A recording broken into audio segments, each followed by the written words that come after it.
rumah bagi suku Bajo atau orang laut. Mereka memiliki ikatan yang kuat dengan laut. Salah seorang di antaranya bahkan mampu beradaptasi lebih dengan lingkungan laut.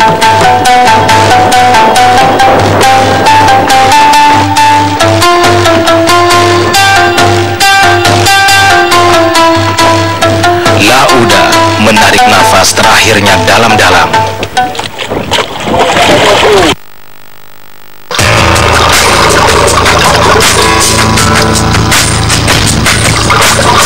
Ia menyelam sampai kedalaman sekitar 10 meter.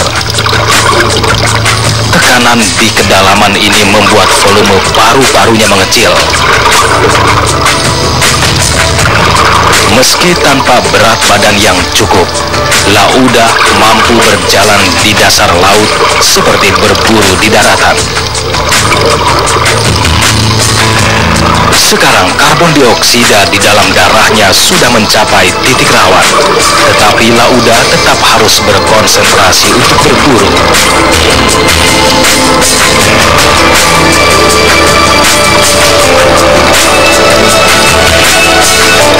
Sudah hampir 1 menit, Lauda membidik ikan sasarannya.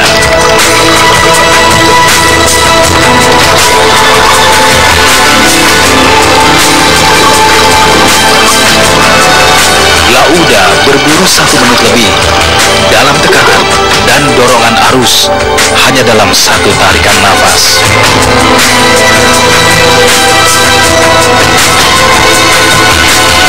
Lauda sebenarnya mampu menahan nafas di dalam air sampai sekitar 3 menit.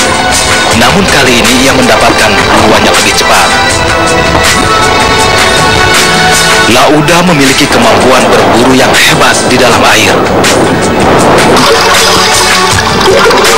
Seperti kebanyakan suku orang laut yang mampu beradaptasi lebih dari manusia lainnya terhadap lingkungan laut. Untuk mencari tahu bagaimana mereka mengembangkan kemampuannya di laut, kita akan mencari tahu jawabannya di tempat Lauda tinggal.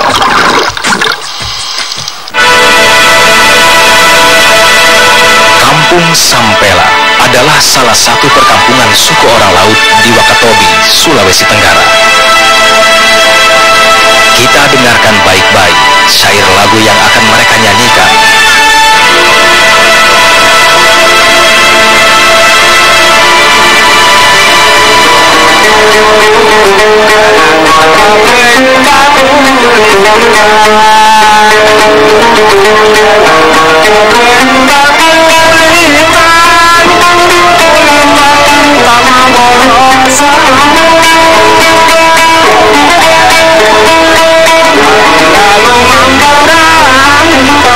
Mendengar saja tidak cukup, kita harus melihat langsung apa yang mereka lakukan.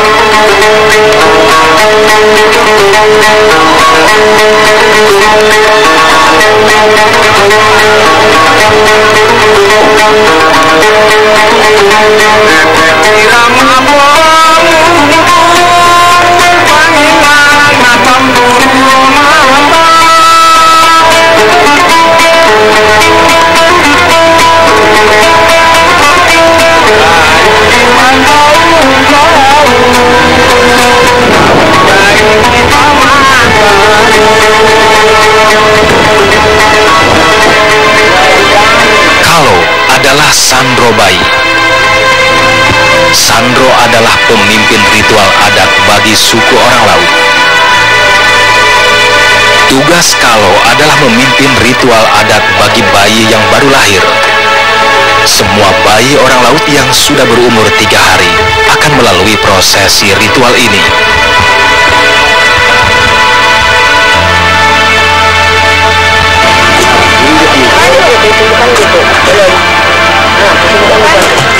Air laut yang diambil oleh Kalo ini akan digunakan untuk memandikan bayi sesuai adat orang laut.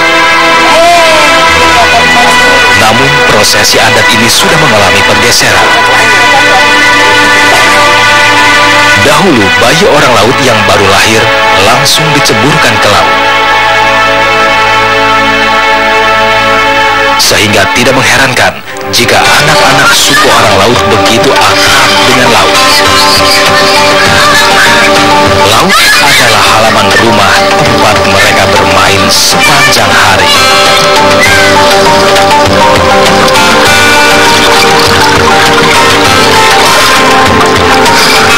Panca indera mereka menjadi terbiasa dengan lingkungan laut. Mereka bahkan biasa tertawa ceria di dalam air laut.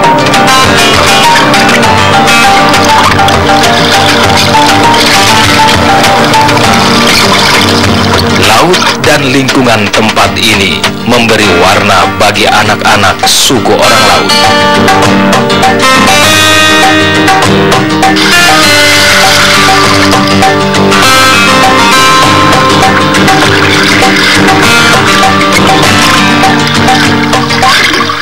Jangan biarkan bercukur menggelapkan kulitmu, Rexona.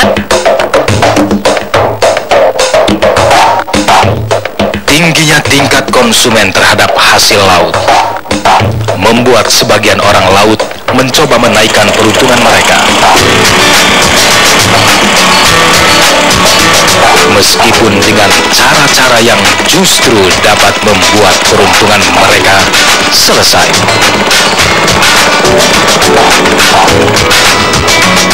Bay terbiasa menggunakan kompresor usang ini untuk membantunya menyelam. Dia bersama 6 orang temannya akan menyelam di perairan ini untuk mencari lobster.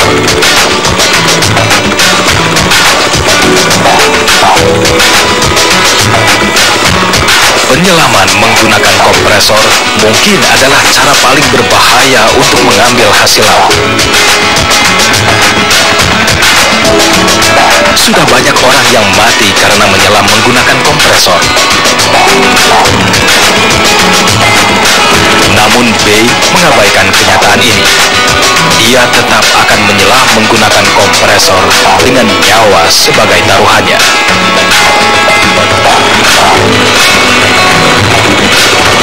Itu ada bahayanya juga, Pak.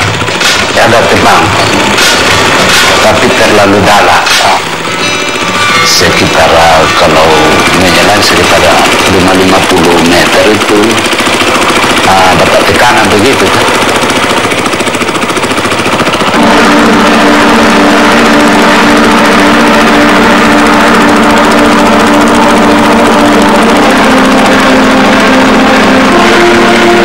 Kompresor usang ini akan mengalirkan udara melalui selang-selang sehingga mereka bisa menyelam dalam waktu lama.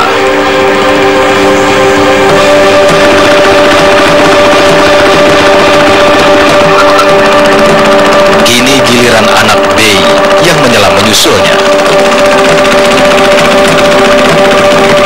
Dengan menggunakan kompresor, mereka bisa berada di dalam air hingga sekitar 2 jam.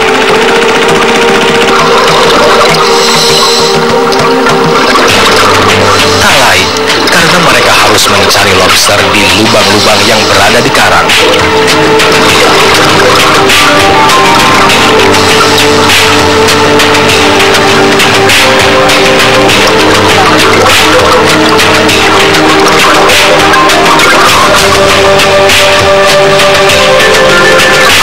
Lobster yang telah mereka tangkap ditampung dalam jari-jari. Kemudian mereka kembali menyelam.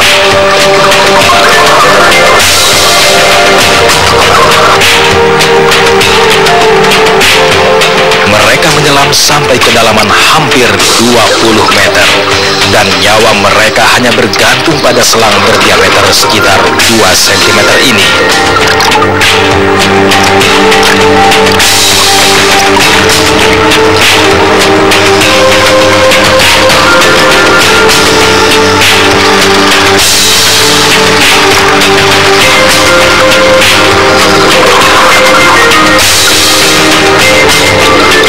Bay harus berhati-hati ketika akan mengambil lobster di dalam lubang-lubang karang.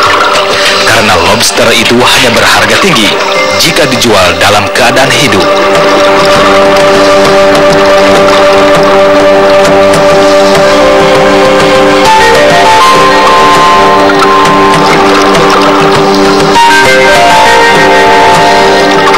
jenis dan ukurannya pun sudah dibatasi karena ketersediaan lobster di perairan ini sudah mulai berkurang. Lobster ini berharga sekitar Rp200.000 per kilogram. Harga yang mereka dapatkan dengan resiko cacat, bahkan kematian.